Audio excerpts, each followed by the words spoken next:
అన్నమాట చైనా వరకు. కానీ మన దేశంలో 1,00,000 వెరైటీల రైస్ ఉన్నాయి. కానీ ఈ యొక్క 1,00,000 వెరైటీల యొక్క జర్మ్ అంటే ఆ బీజ కణాలను కుట్రతోటి ఈ 50-60 ఏళ్ళల్లో పోయినాయి. సో ఈ 50-60 ఏళ్ళల్లో జరిగినటువంటి డిస్ట్రక్షన్ ఏంటంటే హరిత విప్లవము అనేటువంటి పేరిట మనకు ఒక పెద్ద మోసం జరిగింది. పంట ఉత్పత్తి పెంచారు, అందులో క్వాలిటీ తగ్గిపోయింది. సో ఎప్పుడైతే పంట ఉత్పత్తి పెరిగింది, కడుపు నిండా పెడుతున్నామని అనుకున్నారు, కానీ ఆ కడుపు నిండా పెట్టే దాంట్లో ఎటువంటి న్యూట్రిషియస్ వాల్యూ లేకుండా జరిగింది. ఇప్పుడు మీరు అందరూ అబ్జర్వ్ చేయండి, రైతన్నలందరికీ ఎరువులు అలవాటు చేశారు కదా, ఈరోజు ఆ ఎరువులు ఓన్లీ చైనా నుంచి రావాలా, అంటే మన దేశంలో తయారయ్యేది సరిపోదన్నమాట. చైనా వాడు తన యొక్క దేశంలో వాడకుండా మన దేశానికి పంపిస్తున్నాడు. ఇది ఒకసారి ఆలోచించండి. మనకి ఎలా తయారు చేశారంటే ఎరువు వేయితే కానీ మన పంట పండనట్టుగా తయారు చేశారు. అయితే ఆ ఎరువుల వల్ల ఒక సమస్య ఏంటంటే అది ఒక పెట్రోలియం కెమికల్, నాఫ్తా అంటారు దాన్ని. నాఫ్తా అంటే ఒక పెట్రోలియం నుంచి నైట్రోజన్ను ఈజీగా ఇచ్చేటువంటి ఒక పదార్థం పేరే ఈ యొక్క యూరియా. ఈ యూరియా ఏం చేస్తుంది అంటే డైరెక్టు భూమిలోకి వెళ్ళిపోతుంది, సగం కంటే ఎక్కువ ఆకాశంలో కలిసిపోతుంది, అంటే గాలిలో. ఎప్పుడైతే ఈ గాలిలో ఈ యొక్క నైట్రోజన్ కలిసిపోద్దో అది అమోనియాగా మారుతుంది. ఈ అమోనియా PM2 అనేటువంటి భయంకరమైన విషపూరితమైన కెమికల్గా మారిపోయి మనం దాని గాలి పీల్చుకుంటున్నాం. ఇటు భూమి మీద వేసినప్పుడు ఏమవుతుందంటే ఈ భూమికి చిన్న చిన్న రంధ్రాలు ఉంటాయన్నమాట ఆ యొక్క మట్టి రేణువుల మధ్యలో. ఇది ప్లాస్టిక్ లేయర్ లాగా పడిపోయి ఒక ఫెవిక్విక్ ఎట్లయితే అవుతుందో అట్లా ఫిక్స్ అయిపోయి లోపల ఉన్నటువంటి ఇకాలజీ, జీవావరణ వ్యవస్థ అంటాం, ఎన్నో రకాల కీటకాలు, వానపాములు, ఇంకా చెప్పాలంటే మైక్రోబ్స్ అవన్నీ చచ్చిపోతాయి. అప్పుడు పంట వస్తుంది, కానీ ఆ పంటలో దమ్ము ఉండదు అనమాట. ఆ పంటలో ఆ గింజలో ఎటువంటి న్యూట్రిషియస్ వాల్యూ ఉండదు. అంటే మీరు థర్మోకోల్ పెళ్ళిళ్ళల్లో నెత్తి మీద పోసుకుంటారు చూడండి, లేదా అక్షతల్లాగా థర్మోకోల్ బాల్స్ ఉంటాయి కదా, ఆ థర్మోకోల్ బాల్ తింటే ఎట్లా పొట్ట నిండుతుందో ఇప్పుడు తెల్లన్నం తింటే అట్లా పొట్ట నిండుతుందండి. అది ఓన్లీ గ్లూకోజ్ అనమాట, దాంట్లో ఎటువంటి న్యూట్రిషియస్ వాల్యూ లేవు. ఇంకా భయంకరం ఏంటంటే మీరు బిర్యానీ తింటారు కదా, బిర్యానీలో అసలు ఎటువంటి న్యూట్రిషియస్ వాల్యూ ఉండదు. పోపన్నం తిన్నా, బిర్యానీ తిన్నా, లేకుంటే పులిహోర తిన్నా అది బియ్యం పోతుంది, అంటే కార్బోహైడ్రేట్ లోపలికి పోతుంది అంతే, న్యూట్రిషియస్ వాల్యూ ఉండదు.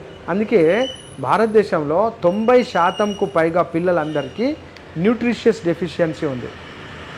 యంగ్ గర్ల్స్, ముఖ్యంగా యంగ్ పిల్లలు, ఆడపిల్లలు 16, 17, 18, 20 ఏళ్ళ ఆడపిల్లలకు అందరికీ hormonal imbalance, folic acid deficiency, iron deficiency anaemia, haemoglobin తగ్గిపోవడము మరియు విటమిన్ D అండ్ B12 తగ్గిపోవడం చూస్తున్నాం. దయచేసి ఒకసారి ఆలోచించండి, తెల్ల అన్నము మానేయండి. ఇంకా అందరూ ఏం చెప్తున్నారంటే మేము సన్న బియ్యం తింటున్నామని గర్వంగా చెప్తున్నారు.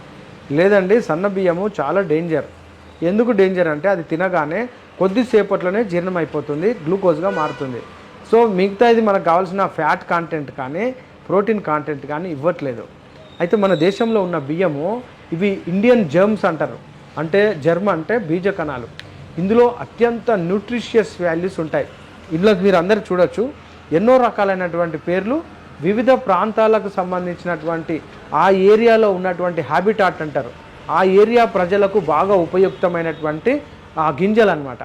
చూడండి, మీరు హిమాలయ ప్రాంతంలో మనం మెట్లు ఎక్కాలి, అంటే బాగా గుట్టలు ఎక్కాలి, అక్కడ ఆక్సిజన్ తక్కువ, కానీ అక్కడ ఉన్న వాళ్ళు చాలా గట్టిగా ఉండాలి.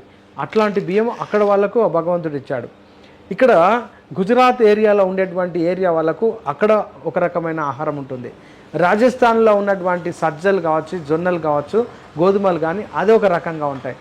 ఇటు కర్ణాటకకు వచ్చేసరికి కర్ణాటక వాతావరణానికి కొన్ని రకాల బియ్యాలు ఇచ్చాడు. అట్లా మీరు ఒక్కొక్క ఏరియా ఒక 100 కిలోమీటర్లు దాటితే ఆ ఏరియా యొక్క బియ్యం యొక్క స్వరూపం మారిపోతుంది, వడ్లు అట్లా మారిపోతాయి అన్నమాట. సో ఇక్కడ మనము ఈ బియ్యాలన్నింటినీ మనం సేకరిస్తున్నాం. ఇప్పుడు వాటన్నిటిని రివైవ్ చేయడము, ఆ 1,00,000 దొరకకపోయినా కనీసం ఒక 300 రకాల ఆ యొక్క సీడ్స్ మళ్ళీ రిస్టోరేషన్ చేసి వాటిని పండించడం, రైతులందరిని ఎంకరేజ్ చేయడం జరుగుతుంది. ఈ బియ్యాలు ఒక్కొక్కటి అమూల్యమైనవి, అద్భుతమైనవి. ఇలా డయాబెటీస్ను కంట్రోల్ చేయడం కావచ్చు, బీపీ కంట్రోల్ చేయడం కావచ్చు, పొట్టలో IBS లేకుంటే ఇంకా చెప్పాలంటే అజీర్ణమైనటువంటి సమస్యలు, గ్యాస్ట్రిక్ ప్రాబ్లం ఉండేటువంటి వాళ్ళకు అద్భుతంగా ఈ రైస్ పనిచేస్తుంది. ఇక్కడ ఉన్నటువంటి బియ్యాలన్నీ 2 సంవత్సరాల పాత బియ్యము. మనందరం ఒకప్పుడు ఏం చేసేదంటే పాత బియ్యం ఇంట్లో వాళ్ళు దాచిపెట్టుకునేది గాగులు అంటే వడ్లు దాచిపెట్టుకొని కొంచెం కొంచెం తీసుకొని ఎప్పటికప్పుడు ఒక 20-30 కిలోలు పట్టించుకునే వాళ్ళం. ఇప్పుడు ఆ సిస్టమ్ పోయింది కాబట్టి అప్పుడు పాత బియ్యం తినడం వల్లనే గ్లూకోజ్ కాంటెంట్ తగ్గి మనకు ఏం కాకపోయేది. ఇప్పుడు ఫ్రెష్ బియ్యం తీసుకుంటున్నాం కదా, ఆ బియ్యాన్ని వాళ్ళు ఏం చేస్తారంటే లైట్గా స్టీమ్ కొడతారు. ఎప్పుడైతే లైట్ స్టీమ్ కొడతారో అది కలర్ మారుతుంది. అది అంటే పాత బియ్యం పేరిట అమ్ముతారనమాట. సో అది పాత బియ్యమా కొత్త బియ్యమా తెలియక మనం తింటాం కదా, దాంట్లో ఉండేటువంటి ఫుల్ చక్కెర మనకు గ్లూకోజ్గా కన్వర్ట్ అయిపోయి డయాబెటీస్గా మారడం, డయాబెటీస్ వాళ్ళు పూర్తిగా ఇంకా డయాబెటిక్గా మారడం జరుగుతుంది అనమాట. కాబట్టి మీ అందరికీ విజ్ఞప్తి ఏంటంటే దేశవాళీ రైస్ చాలా సర్వశ్రేష్టం. వీటిని మేము ఏం చేసామంటే 2 years బియ్యము, సింగిల్ పాలిష్, ఇంకా చెప్పాలంటే న్యాచురల్లీ గ్రోన్, ఇవన్నీ ఆవు పేడ ఆవు మూత్రంతో పండించినటువంటి పంటలు, ఎటువంటి యూరియా కానీ కెమికల్స్ లేకుండా ఉన్నటువంటి